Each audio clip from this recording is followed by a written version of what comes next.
하나님 말씀은 요한계시록 1장을 보겠습니다. 요한계시록 1장 1절에서 8절입니다. 제가 먼저 1절 읽겠습니다. 우리 한 절씩 읽도록 하겠습니다. 요한계시록 1장 1절에서 8절입니다. 예수 그리스도의 계시라. 이는 하나님이 그에게 주사 반드시 속히 일어날 일들을 그 종들에게 보이시려고 그의 천사를 그 종 요한에게 보내어 알게 하신 것이라. 요한은 하나님의 말씀과 예수 그리스도의 증거 곧 자기가 본 것을 다 증언하였느니라. 이 예언의 말씀을 읽는 자와 듣는 자와 그 가운데에 기록한 것을 지키는 자는 복이 있나니 때가 가까움이라. 요한은 아시아에 있는 7교회에 편지하노니 이제도 계시고 전에도 계셨고 장차 오시리와 그의 보좌 앞에 있는 7 영과 또 충성된 정인으로 죽은 자들 가운데에서 먼저 나시고 땅의 임금들의 머리가 되신 예수 그리스도로 말미암아 은혜와 평강이 너희에게 있기를 원하노라. 우리를 사랑하사 그의 피로 우리 죄에서 우리를 해방하시고 그의 아버지 하나님을 위하여 우리를 나라와 제사장으로 삼으신 그에게 영광과 능력이 세세토록 있기를 원하노라. 아멘. 볼지어다 그가 구름을 타고 오시리라. 각 사람의 눈이 그를 보겠고 그를 찌른 자들도 볼 것이요 땅에 있는 모든 족속이 그로 말미암아 애곡하리니 그러하리라. 아멘. 주 하나님이 이르시되 나는 알파와 오메가라. 이제도 있고 전에도 있었고 장차 올 자요 전능한 자라 하시더라. 아멘. 오늘부터 신약 성경의 가장 마지막 부분인 요한계시록을 한 3주에 걸쳐서 하게 될 겁니다. 지난 3년 동안 우리 창세기부터 지금 계시록까지 이제 주일학교 하나바이블로 의해서 다 이렇게 살펴보게 된 것이죠. 그래서 마지막 이 유종의 미를 거두는 것이 요한계시록 부분입니다. 요한계시록은 아주 말도 많은 책이죠. 그리고 이단들이 아주 엉터리로 해석해서 우리 한국 사회 가운데도 굉장히 많은 탈을 일으키는 책 중에 하나입니다. 그래서 요한계시록을 듣기는 것은 마치 판도라의 상자를 여는 것처럼 사람들이 두려워하기도 합니다. 그러나 여러분, 요한계시록은 그렇게 특별한 책이 아닙니다. 또 그리고 이상한 책도 아니고요. 특별히 어려운 책도 아니고 복잡한 책도 아닙니다. 우리가 이 요한계시록이 어떻게 기록되어졌으며 언제 기록되어졌냐의 그 배경을 좀 알면은, 그리고 요한이 왜 이 편지를 적었는지에 대한 목적을 알면은 이 본문을 정말로 쉽게 우리가 해석하고 보고 느낄 수가 있습니다.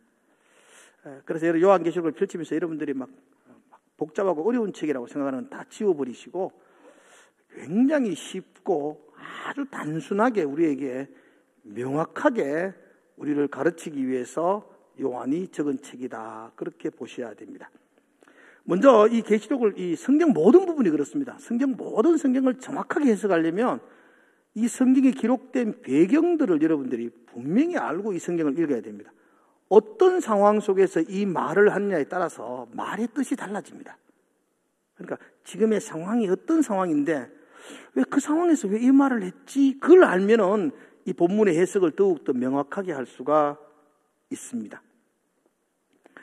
옛날 이야기 듣는 것처럼 이 배경을 여러분 잠깐만 들었으면 좋겠습니다. 요한계시록의 시작은 AD 81년을 기점으로 여러분 생각하셔야 됩니다. AD 81년. 그때 로마에 새로운 황제가 등극합니다. 도미티아누스 황제입니다. 당시 도미티아누스 황제가 로마의 새로운 황제로 등극할 때에는 로마 나라가 경제적으로 매우 어려웠습니다. 여러분, 한 나라의 집권자가 경제를 바로잡지 못하면 모든 힘을 잃어버립니다. 여러분, 우리나라의 대통령도 지금 국민들에게 인기가 30%대밖에 안 됩니다. 최저로 지금 계속 달리고 있는 이유가 경제입니다. 우리가 피부로 느끼지 않습니까? 물가가 얼마나 올랐습니까? 이것 바로잡지 않는 한 소망 없습니다. 지지율이 올라갈 수가 없습니다.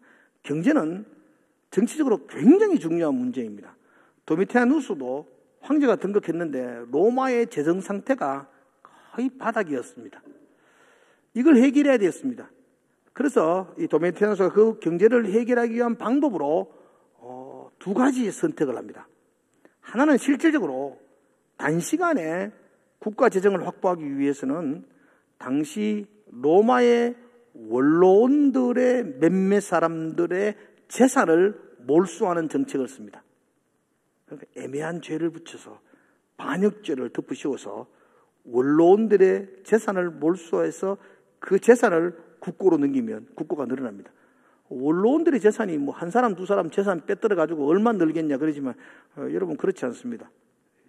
소위 말하는 유럽 귀족들은요, 한 사람의 재산이 이 질량 전체가 자기 땅입니다. 어쩌면 대구 전체가 자기 땅입니다. 그 사람 한 사람만 이렇게 처리하면 도시 전체의 토지와 사업권을 국가가 소유할 수가 있습니다. 그래서 국가가 단시간에 경제를 회복하기 위해서 원로원들을 숙청시키는 그 계획을 짭니다. 또 하나는 정신적인 통일을 이루어서 로마를 견고하게 세우기 위해서 로마 신들을 다시 복원시킵니다. 우리 그리스 로마 신화를 보지 않습니까? 그 여러 신들이 있는데 이 도미티아누스는 그 신들을 로마에서 다시 숭배하고 섬기도록 합니다. 그래서 온 백성들이 그 신이라는 것 앞에서 이렇게 하나로 묶기 위해서 로마 신을 로마로 초대해서 신전도 짓고 제사도 드리고 그래서 사람들의 마음을 하나로 이렇게 모으기 위해서 로마 신의 복원을 서둡니다. 근데 AD 81년도 도미티아누스가 황제로 즉위하고 이 정책을 폈을 때에 1차적으로 실패를 합니다. 왜냐하면 그때 도미티아누스는 힘이 없었습니다. 금방 황제가 되었고 경제력도 없었고 자기를 지지하는 바탕 세력도 없어서 이 정책을 성공할 수 없었습니다. 은근히 반대하는 로마 원로원들, 자기가 타켓이 될 수 있으니까 반대했었고, 또 로마 신들을 복원하는 일에 결사적으로 반대하는 작은 공동체가 있었습니다. 어딜까요? 제 설교를 듣고 있나요? 어딜까요? 누가 반대했을까요? 기독교인들이 반대합니다. 당연하지 않을까요? 기독교인들이. 그래서 1차적인 개혁 정치는 실패를 합니다. 그리고 10년이 지납니다. AD 91년에서 92년경 이제 10년이 지나면서 도미티아누스가 권력을 장악하기 시작합니다. 그 10년 동안 로마 원로원들을 숙청시키고 그리고 재산도 확보합니다. 그래서 힘이 생겼습니다. 권력도 생겼습니다.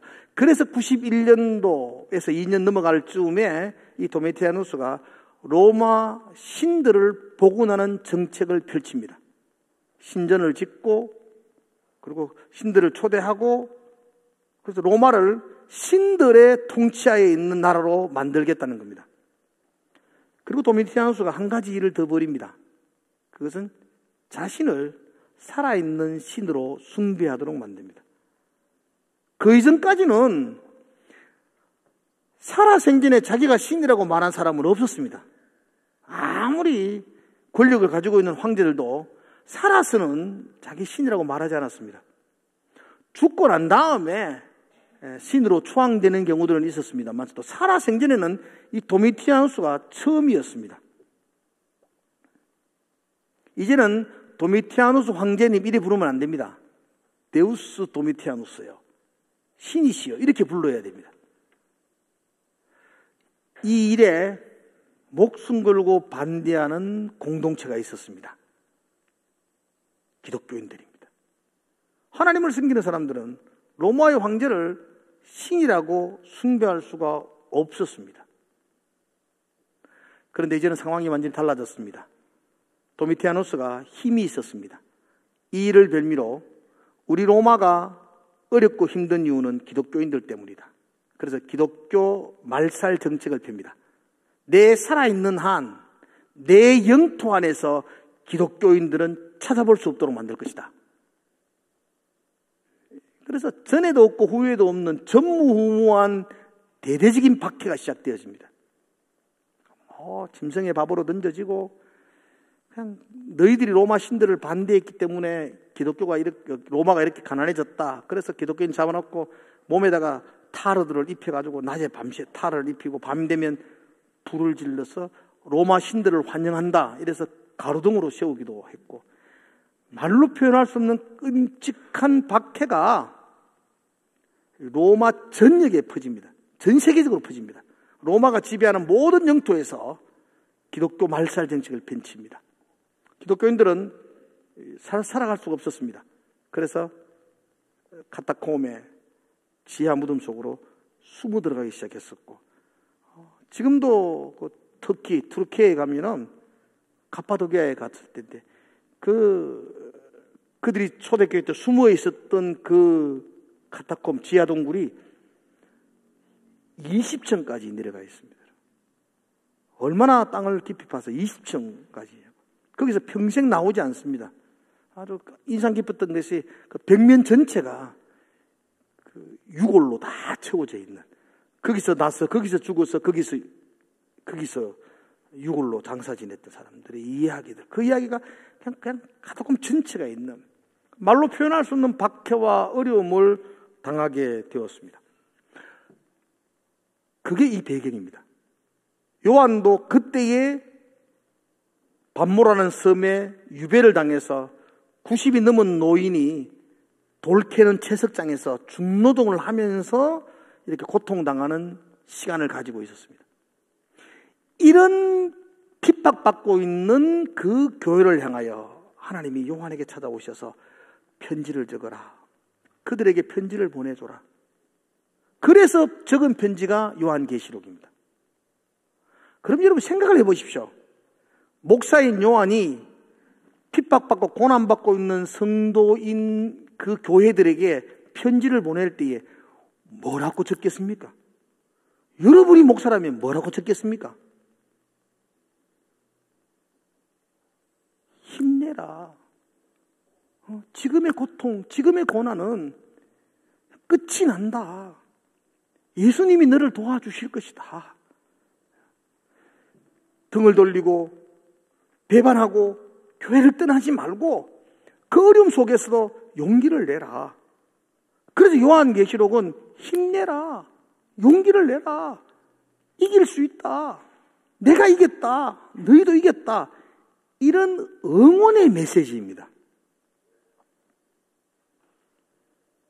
겁이 나고 두려운 메시지가 아니고요. 우리 보고 용기를 내고 힘을 내라고 격려하는 메시지. 그게 바로 이 요한계시록의 내용입니다. 그래서 여러분들 요한계시록 읽으면서 막 힘을 얻고 위로를 받으셔야 됩니다.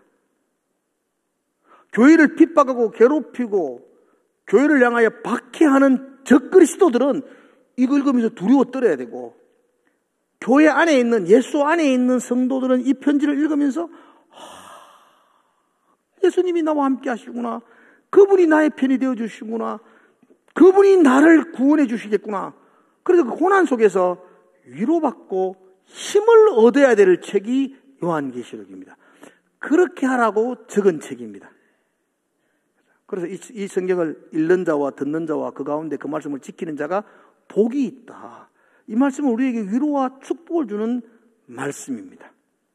그래서 여러분 머릿속에 지우셔야 돼요. 요한계시록 읽으면 겁난다, 두렵다, 무섭다.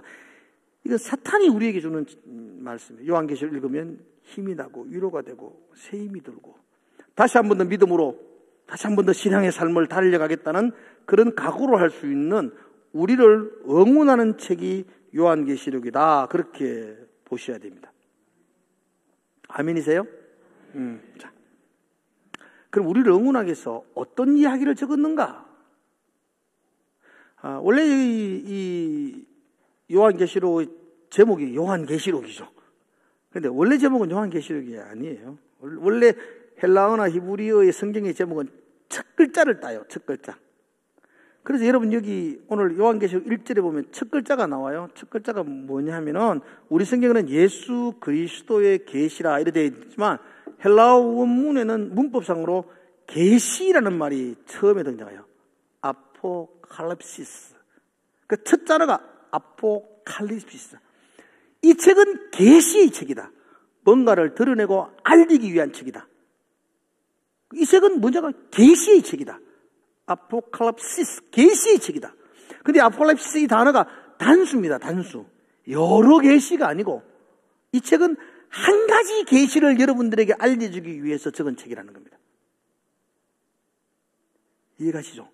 여러 이야기를 하는 게 아니고 이 책은 요한계시록은 한 가지 이야기를 여러분들에게 하고 싶어서 적은 책이다. 계시다. 한 가지 계시. 그 한 가지 계시가 뭐냐? 인 예수 그리스도. 예수 그리스도에 대한 계시. 요한계시록은 어떤 이야기에 적혀져 있느냐?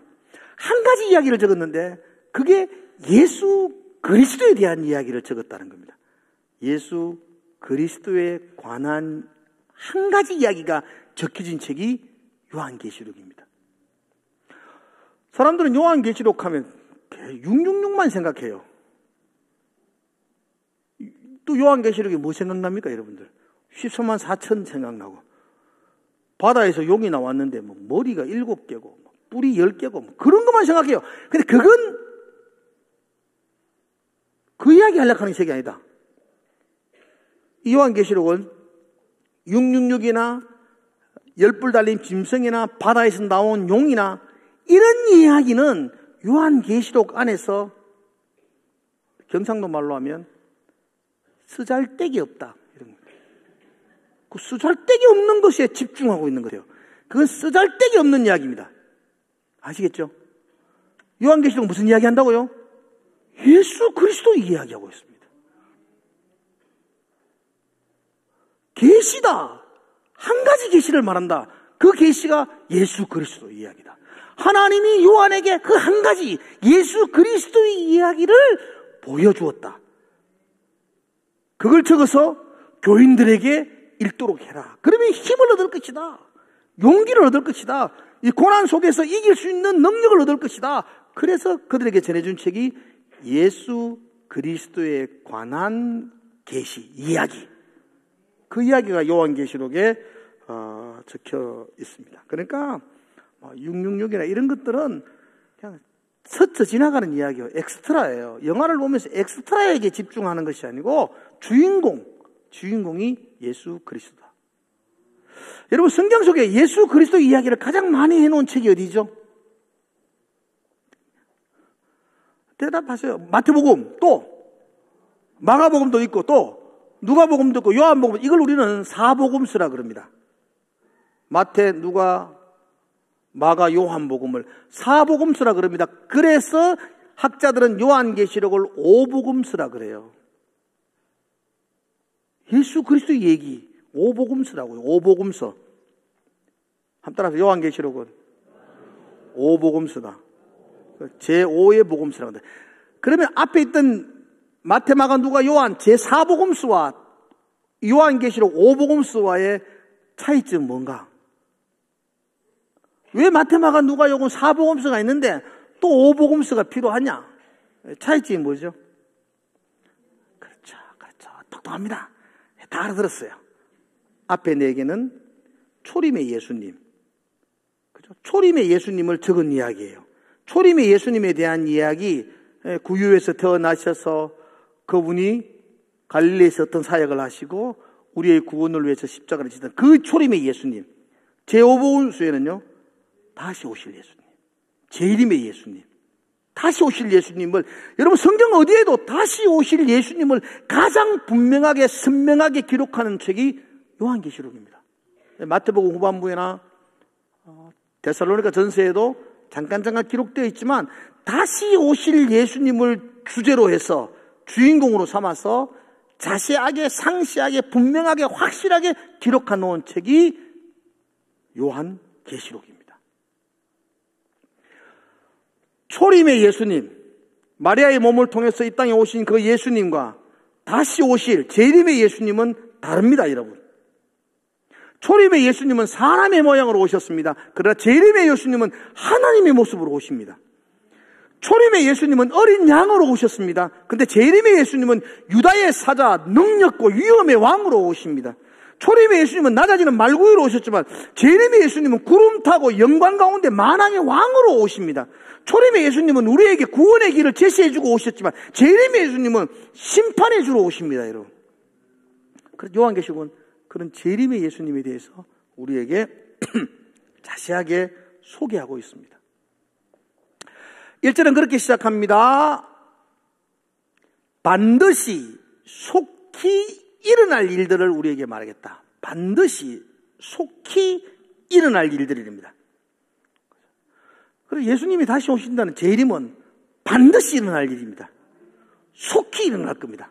우리는 여기서 속히 그러니까 헬라어의 속히는요, 빨리, 우리는 말은 빨리 아니고요. 속히, 그때에 이런 뜻입니다. 완벽한 때에, 주님의 때에, 속히. 이 말은 오셔야 될 그때에 반드시 오실 것입니다.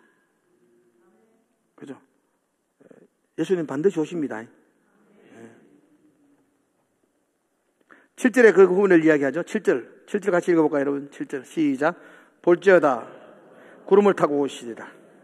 각 사람이 그를 보겠고 그런 찌른 자들도 볼 것이요 땅에 있는 모든 족속이 그로 말미암아 애곡하리라. 그리하리라. 아멘. 여기 중요해요. 그리하리라. 아멘. 이 그리하리라, 우리 번역은 그리하리라. 아멘 그랬는데요. 원래 헬라어 원문에는 아멘 이렇게 되어 있어요. 그리하리라가 바로 아멘이에요. 아멘. 아멘. 그듭 맞다. 뭐가 볼지어다 그가 구름 타고 이 땅에 오신다. 맞다. 아멘. 예수님 구름 타고 오십니다. 소로공처럼 오신다는 말이 아니고 구름이란 말은 영광 가운데 존귀함으로 오신다는 겁니다.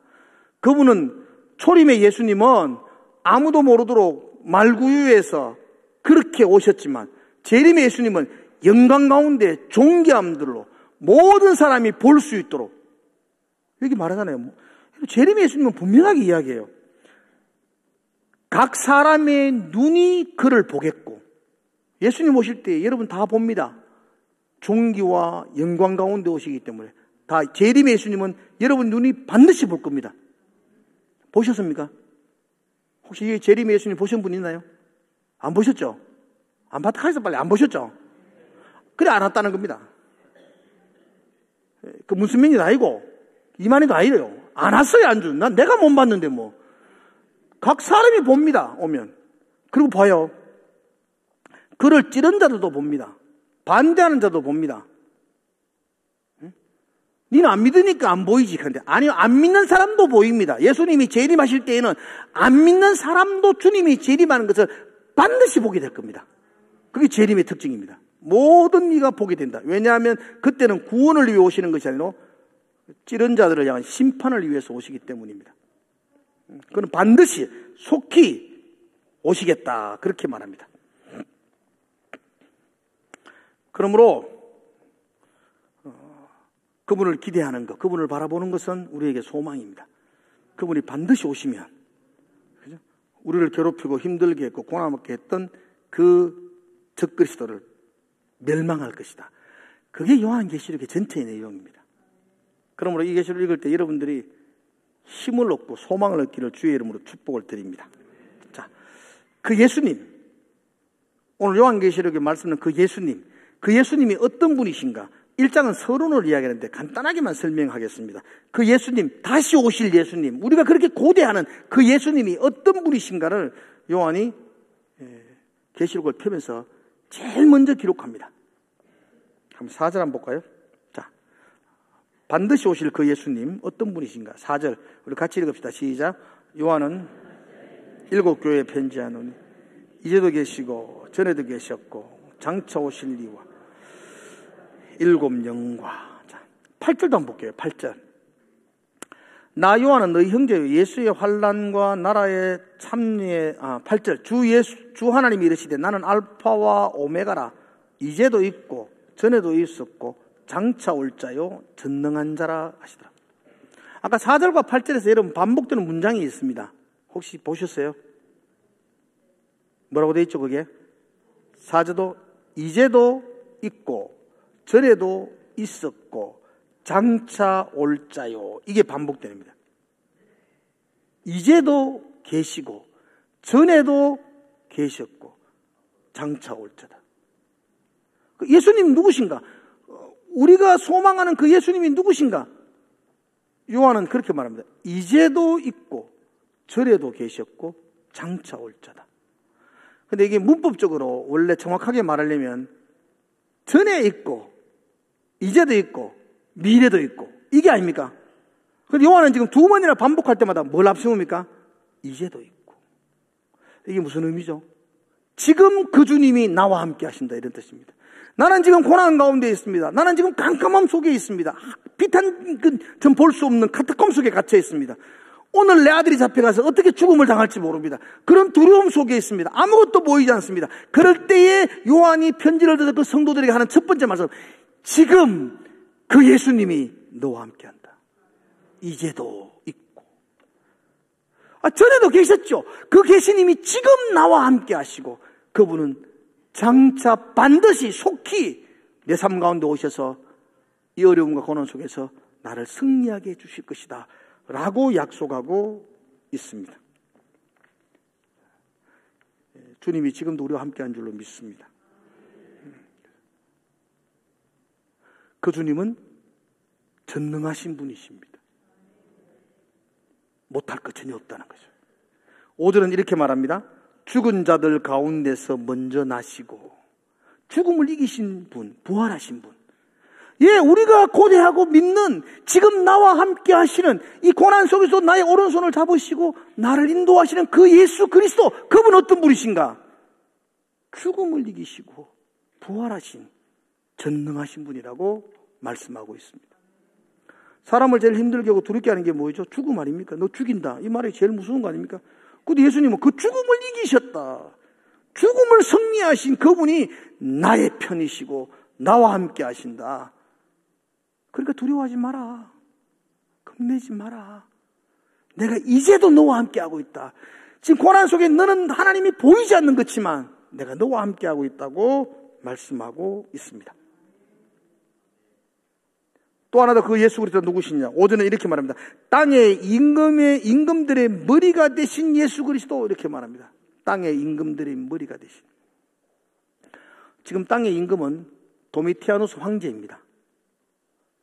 그의 서슬퍼런 명령 앞에 우리는 추풍낙엽처럼 떨어지며 죽음을 당하고 있습니다. 그 도미티아누스, 그 땅의 임금인 그 황제가 이 땅의 모든 걸 지배하고 통치하는 것입니다. 그런데 요한은 환상을 보면서 그 성도들에게 용기를 주며 편지합니다. 예수 그리스도, 그분이 땅의 모든 임금들의 머리가 되신다. 주님 장차 오신다. 반드시 오신다. 그분이 오시면 땅의 모든 임금들이, 도미티아누스가 그분의 발 앞에 무릎을 꿇을 것이다. 네가 승리할 것이다. 우리가 이긴다. 이긴다. 힘내라. 조금만 참자. 그 예수 그리스도, 지금 나와 함께 하시고 반드시 장차 오실 그 예수 그리스도는 땅의 모든 임금들의 머리가 되신다라고 우리에게 약속해주고 있습니다. 사랑하는 성도 여러분들, 그 예수님이 오늘 저와 여러분에게도 힘이 되시기를 축복합니다. 아멘이시죠? 한국교회가 굉장히 어려운 시간들을 보냅니다. 코로나로 말미암아 한국교회의 거의 한 30% 성도들이 순교를 하셨습니다. 흔적 없이 사라지셨습니다.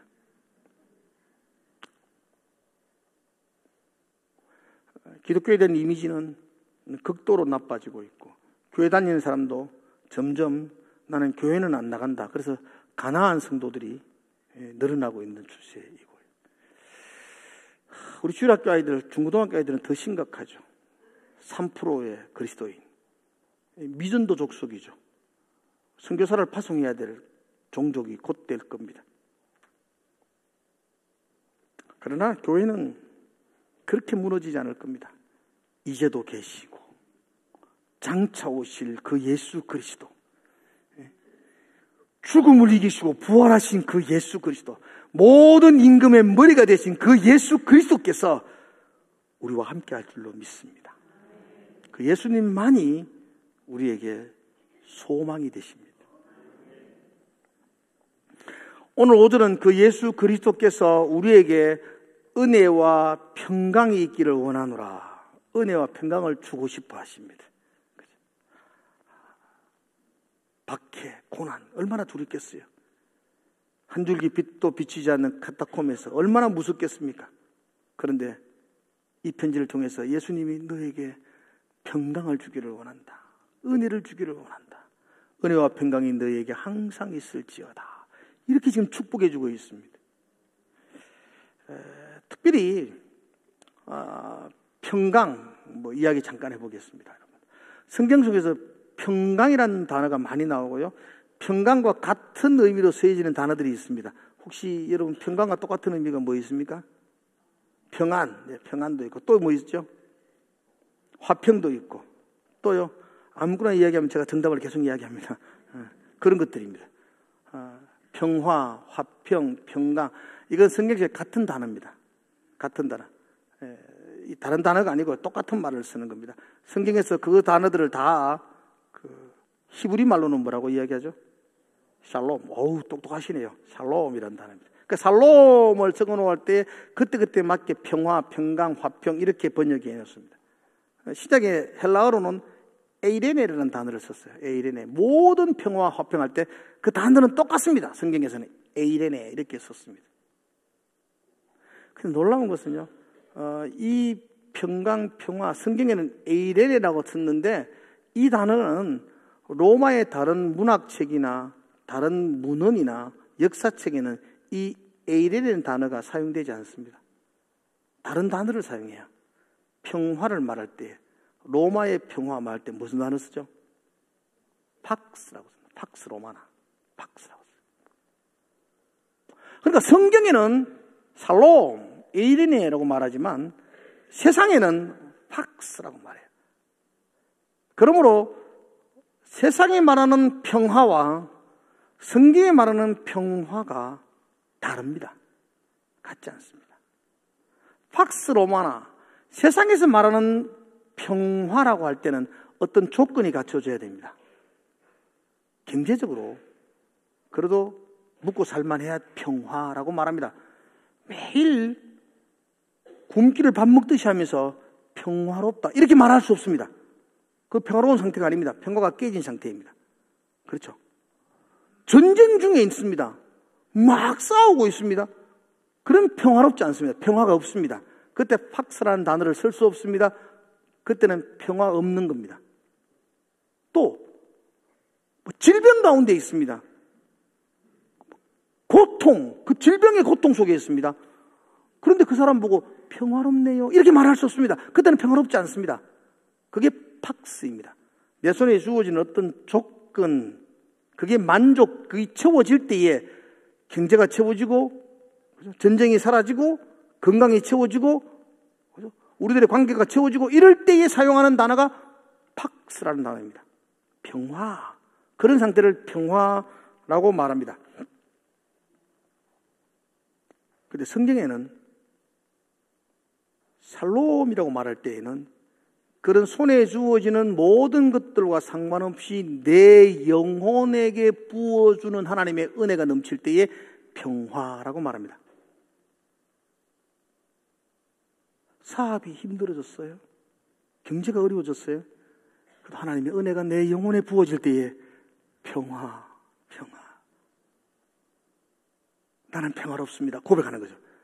건강을 잃어버렸습니다. 극심한 질병 가운데 있습니다. 그럼에도 불구하고 우리는 그 병상 속에서 하나님의 평화, 샬롬을 고백하고 찬송합니다. 폭탄이 pit발치는 참호 속에서도 평화. 그걸 누릴 수 있는 게 성경에 말하는 평화입니다. 성경은 우리에게 우리의 영혼 깊은 곳에서 말할 수 없는 하나님의 은혜를 부으셔서 우리에게 평화를 주기를 원하십니다. 아멘이세요? 우리는 팍스를 원할 때가 많습니다. 내 문제가 해결되어지고 내 삶이 순조로워지고 내가 바라고 내가 원하는 것들이 이루어질 때에 나는 평화로워질 거야 라고 말합니다. 그런데 성경은 예수 믿는다는 것은 내가 원하는 것들이 다 흔들어지고 내가 바라는 것들이 다 무너지고 내 손에 잡은 것이 없지만 그래도 예수 그리스도 그분으로 말미암아 그 하나님으로 말미암아 내가 평안을 누리는 것. 이 평안을 성경은 우리에게 주고 싶어 하십니다. 이 편지를 읽는 당시 그리스도인들은 어떤 상황이었습니까? 경제가 다 무너진 상황이었습니다. 로마에 의해서 재산이 다 몰수되었습니다. 건강 다 잃어버렸습니다. 생명의 위험을 느낍니다. 끌려갑니다. 죽임을 당합니다. 그 카타콤 속에 살아가고 있습니다. 그럼에도 불구하고 내가 너에게 평강, 살로움을 주기를 원한다. 내 영혼에 부어주는 하나님의 은혜.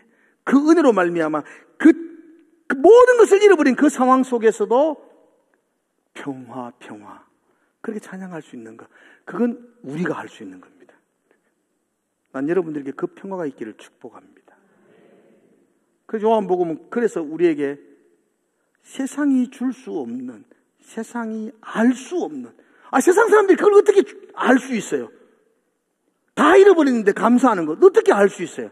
그래서 세상이 줄 수 없고 세상이 알 수 없는 평화, 그게 우리가 가진 평화입니다. 우리가. 저와 여러분들이 그 평안을 사모하시기를 주의 이름으로 축복합니다. 그 평화를 갈구하시기를 주의 이름으로 축원드립니다. 여러분, 요한계시록의 이야기는 예수님 이야기입니다. 그분은 어떤 분이신가? 그분은 지금도 우리와 함께 하시고 장차 오실 전능하신 분이십니다. 그분은 죽음을 이기신 부활하신 분이십니다. 그분은 모든 땅의 임금들이 그 발 앞에 무릎을 꿇게 하시는 만왕의 왕이십니다. 그 왕이신 그분이 우리에게 평화 주고 싶어 하십니다. 다 잃어버린 그 상황 속에서 나는 네가 평화를 얻기를 원한다. 은혜와 평강이 너희와 함께 하기를 축원한다. 그렇게 말씀하고 있습니다. 여러분들에게 그 평안이 있기를 주의 이름으로 축원합니다. 그 평안을 누리시기를 바랍니다. 그건 손에 주어지는 조건으로 누리는 평안이 아니고 이제도 나와 함께 하신 그 예수님, 죽음을 이기고 부활하신 그 예수님, 그죠? 만왕의 왕들의 머리가 되신 그 예수님, 그 예수님이 우리에게 주시는 평화입니다.